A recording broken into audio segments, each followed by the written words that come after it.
So it's our Lenten journey. This is our fourth station, the fourth Sunday of the Great Lent.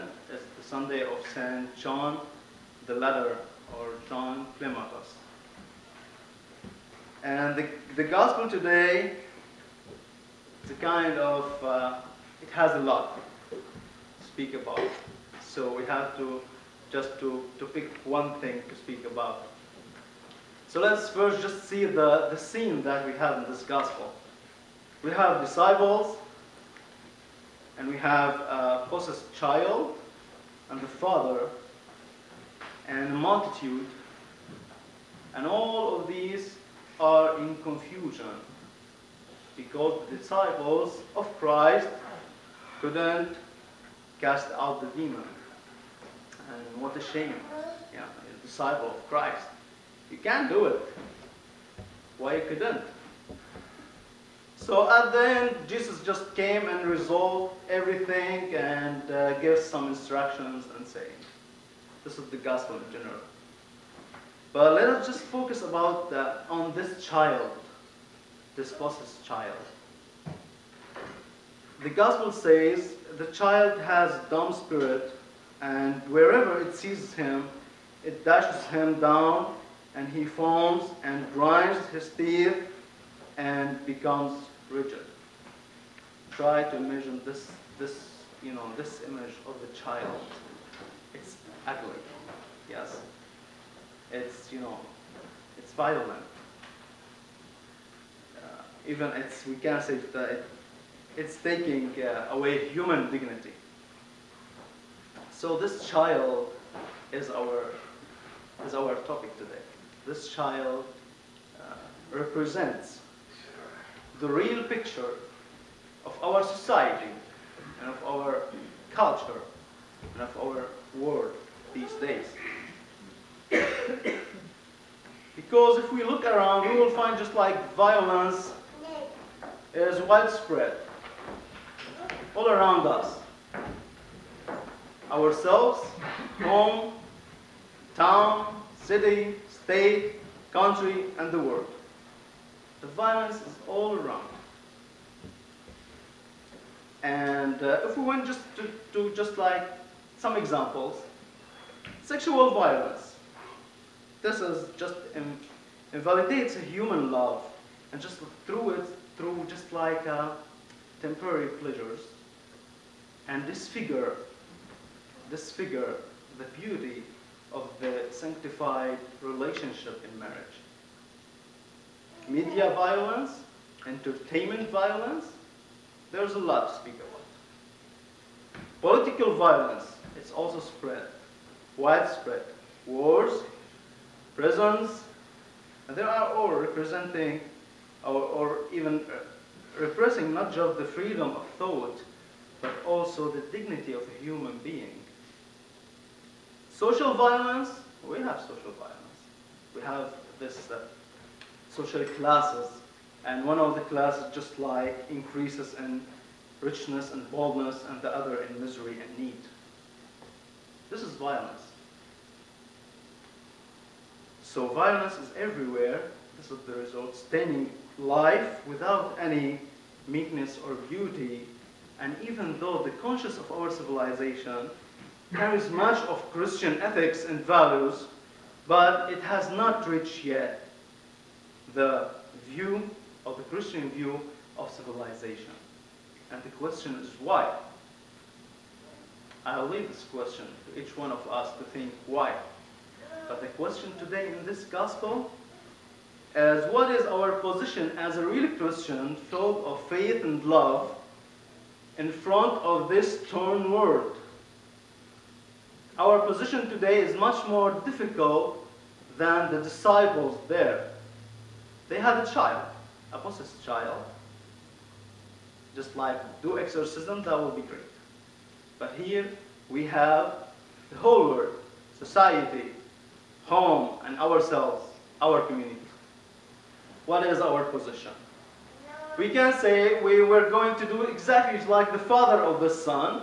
We'll go to Jesus and ask him to resolve this, and he will do. because He's God. He can do that, just like in one word.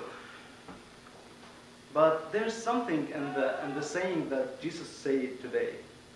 "O faithless generation, how long am I to be with you? How long am to bear with you?" Even it's kind of negative, but there is a positive thing here. The thing that we can do. We can be a part of the healing process of our world and our community and our society. So we can do that as a Christian. So what do we miss? First of all, it's very good, and it's requested from the Christian people to be in high ethical level and have just this Christian values and everything. But if these ethics put prayer and fasting and other spiritual virtues as a second priority, so then we misidentify ourselves as Christians. Because anybody in whatever religion he is, he can be a good person with high ethical level. So faith, today's gospel said, faith without prayer and fasting is superficial and artificial, without any fruits. Even the disciples couldn't cast away a demon from a child. And Jesus reminds us today to put prayer and fasting as a firm foundation to our ethics and to our values and to our personalities as Christians. Today, and the fourth Sunday, I told you we commemorate St. John the Climacus.